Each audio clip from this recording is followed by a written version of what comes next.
Finciltoonni TPLF naannolee Amaaraa fi Affaar to'atanii turan keessatti namootaaf qabeenya irratti miidhaa olaanaa qaqqabsiisuu dubbii himtuun waajjira ministeera muummee Billanee Suyyuum himte. Waraanni mootummaa Itoophiyaa Laalibalaa fi Dasee dabalatee iddoowwan kana dura TPLF'n qabamanii turan gadhiisisuu himaa jira. Hooggantoonni waraanaa TPLF ammoo iddoowwan kunneen tarsiimoo waraanaaf jennee keessaa baanee jedhu. Billaneen naannolee mootummaan amma qabate keessatti finciltoonni TPLF manneetii jireenyaa, baankiiwwanii fi manneetii daldalaa barbadeessuu ragaa akka qaban ibsiteetti. Sarbamni mirga namoomaa hamaas qaqqabeeraa jetti.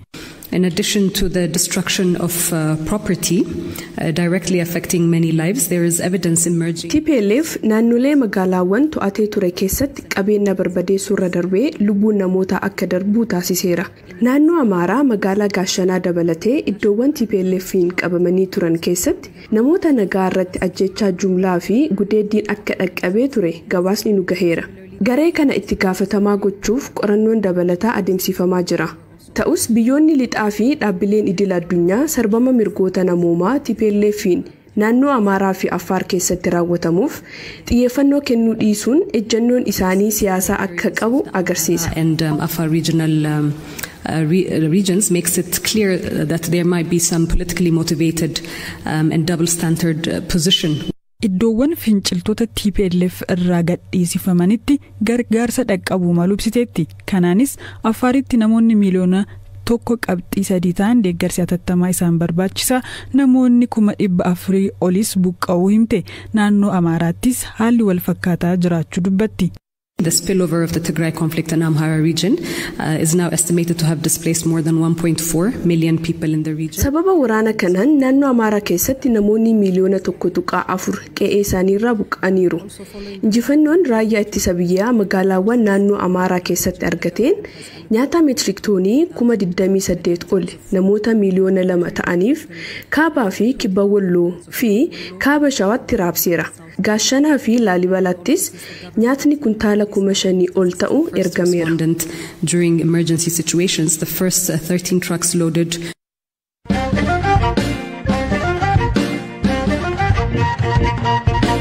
Abbaa Gadaa Karrayyuu Kadir Hawaas boruu dabalatee namoota 14 torbee darbe ajjeefaman waliin qabamanii kan turan namoonni biroo 20 caalan achi buuteen isaanii dhabamuu maatiin isaanii BBC'tti himan. Warra du'an obbaafannee warri achi buuteen isaanii dhabameef boo'aa jirraa jedhan jiraattonni dubbisne. Hanga yoonaa qaamni isaaniif birmatee rakkoo isaaniif fala barbaaduu yaale akka hin jirre himataniiru. Hamza Hussein gabaasa qaba. Torbee darbee muddee tokko bara 2021 guyyaa roobii aanaa Fantaallee Abbaa Gadaa Karrayyuu Kadir Hawaas dabalatee yaa abbootii gadaa Karrayyuu keessaa namoonni 14 ajjeefamu jiraattonni BBC'tti himanii turan. Namoota ajjeefaman caalaa dhimmi namoota 20 caalanii kanneen achi buuteen isaanii dhabame akka isaan yaaddessaa jiru jiraattonni aanaa Fantaallee kunneen nutti himaniiru. Obboloota garaa tokko lama dabalatee maatii isaa keessaa namoonni 3 ajjeefamuu fi 5 achi buuteen dhabamuu ka hime jiraataan aanaa Fantaallee sodaa nageenyaaf maqaan isaa akka hin eeramne gaafate. Ammallee achi buutee maatii isaa dhabuu hima. Maatii keenya keessaa nama 2 kan lubbuun isaanii darbe tokko gosummaa ta'eeti garuu nama 3ffaadha inni nurraa xiqqochisiqa. Isaan warri lamaan kun warra hangafaaf quxisuu obboleeyyan garaa tokkooti. Namni dhabame nama gosa keenya keessaa nama 5 isaan warra kaanii warruma gadaa keessaa fuudhaman. Miirri keessa jiru miira gaddaati. Sababiin isaa namni 23 haga ammaan argamne namni 14 bakka itti awwaallee. Inni kun madaa'ee baadiyyaa keessatti yaala dhabee rakkataa jira.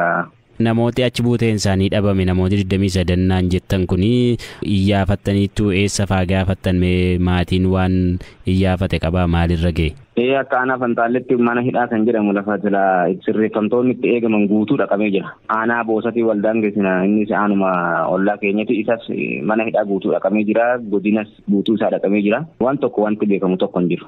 Namni mee dhimma kanaan wal qabatee yookiin qaama mootummaa irraas haa ta'u gumii abbootii gadaa irraa bakka biraa irraas haa ta'u namni dhufee iyyafate hin jiru namni qe'ee sana dhufee gaafate hin jiru. Waan tokko hin dhufne abbootiin gadaa warri gurbaa kana abbaa gadaa Karrayyuu kana wajjin hojjetaa turanii walitti dhiyeenyaan kan isaan baay'ee wal jabeessaa turan nama fakkeenyaaf akka abbootii gadaa barreessaa abbootii gadaatti goobana hoolaa fa'aa nama fakkeenyaaf baay'ee walitti siqa abbaa gadaa wajjin waltajjii mootummaa iddoo adda addaa deemanii hirmaataa turanii garuu eegataatiin kun taate takkaa nuti abbootii gadaati waan kana gaddinee jirra hin jenne qaamni kamiyyuu dhufee namni kana gaafatu hin jiru. Jiraataan aanaa Fantaallee Kabiraan obboleessi abbaasaa ajjeefamuu hime kanneen achi buuteen isaanii dhabameef teenyee gaddaa jirra jedha. Uummanni kun nama 14 sana fide awwaaleera.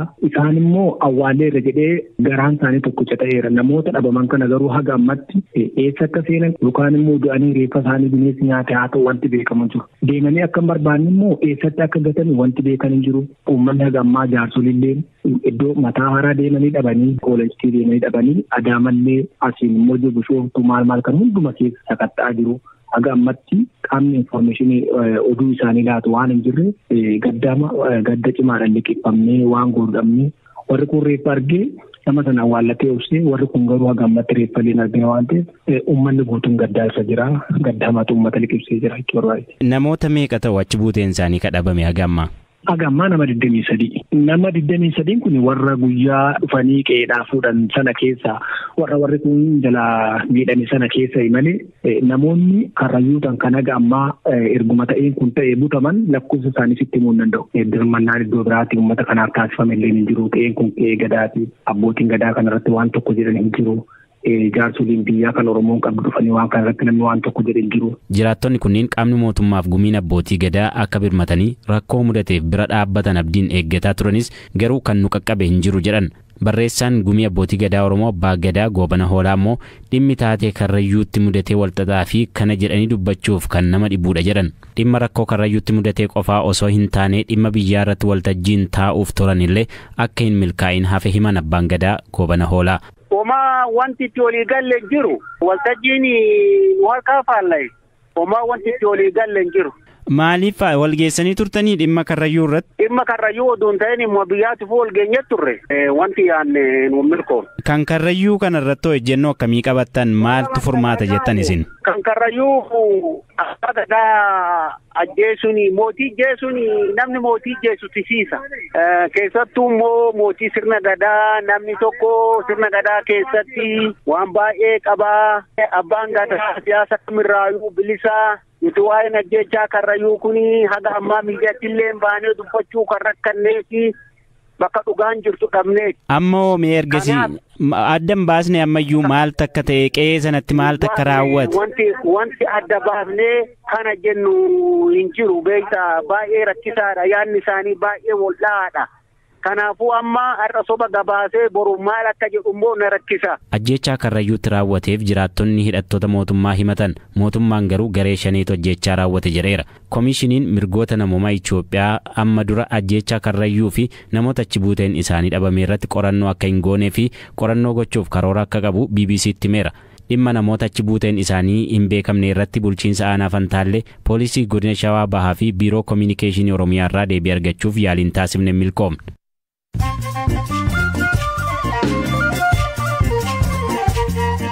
Odeessaalee gaggabaabootan ce'a Keeniyaa magaalaa Naayiroobitti poolisiin tokko haadha warraasaa dabalatee namoota 6 dhukaasee erga ajjeesee booda yeroosuma ofiis ajjeesuu poolisiin hime. Ajjeechaa kana akka raawwatuuf sababiin maal akka ta'e poolisiin hin dubbanne. Musliimotni Rohingya UK fi US keessa jiraatan kumaatamni Facebookiin haasaa jibbinsaa isaan irratti xiyyeeffate akka babal'atu godheera jechuun himatan.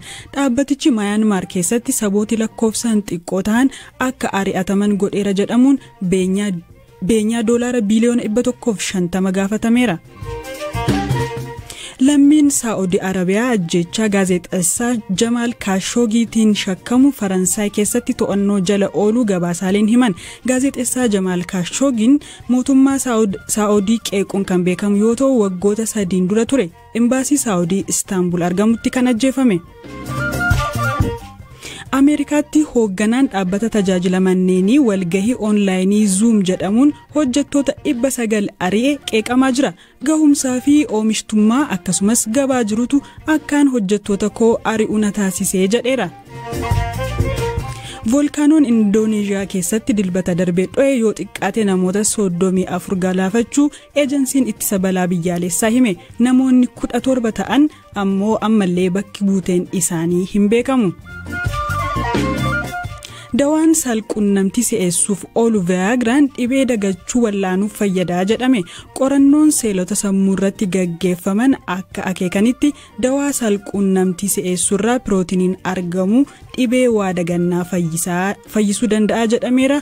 Odeessaaleen gaggabaaboo kanuma.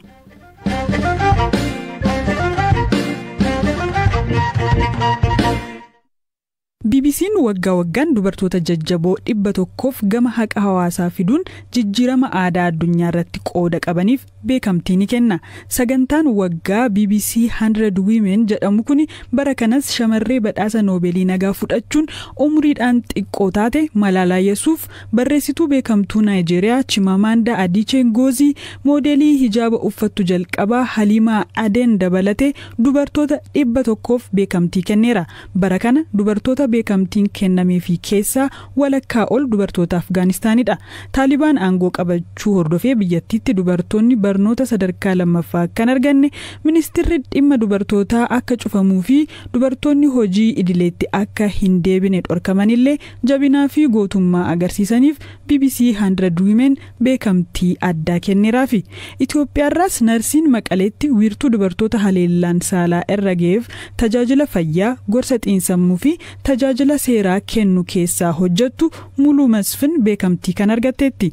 Muluun ogummaa narsiin waggaa 10 kan hojjette yoo ta'u, haleellaa saalaa dubartoota irratti ga'uuf ammoo waggaa 3 hojjettus haleellaa kan akka yeroo waraana kanaa argee hin beekuu jetti. Danaa qaddim ዝነበረ ዳሕና ኩነታት እዩ ናይ ሓደ ሪፖርት ልግበራ ውሕድ ነምበር እዩ ትዝመጽእ ኬዝ ለቀለለ እዩ.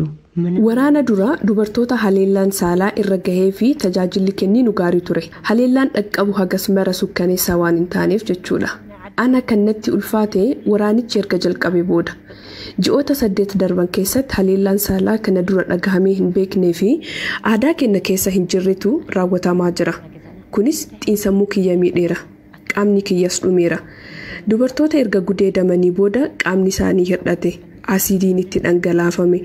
Qaama saalaa isaanii keessa waan hin taane galchuu fi ibiddaan gubuu fa'atu jira. Sababa kanaan maatiin baay'een miidhameera. Bultiin diigameera. Anis erga waraanichi jalqabe as dubartoota kana waliin waan dabarsuuf hirriba hin qabu, qalbii hin qabu, nan aara. San umrees bakka traumatize khoina iye.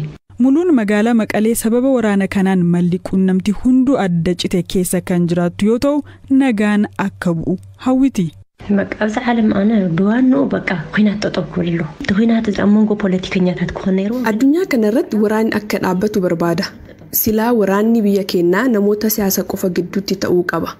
Garuu hin taane hunda caalaa lolli dhaabbatuu qaba.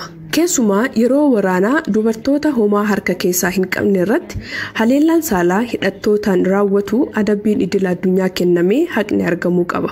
Amma yoonaa kan argaa jirru namni haleellaa raawwate wabiidhaan baha. Kanaaf seerichi jabaa barbaachisa. Hunda caalaa garuu addunyaan nagaa isii barbaachisa. Biyyootni meeshaa waraanaan waltumsuurraa nagaa buusuuf waliin hojjetuu qabu. ዓለም ንለዋስ ጸታዊ ጥቃት ይቁም መጀመሪያ በቃ ኩናት ሰላም ለወድ ሰብ ለድልዮ. Dhaggeeffattoota keenya kan har'aaf jenne raawwanne odeessaalee dabalataaf marsariitii keenya bbc.com afaan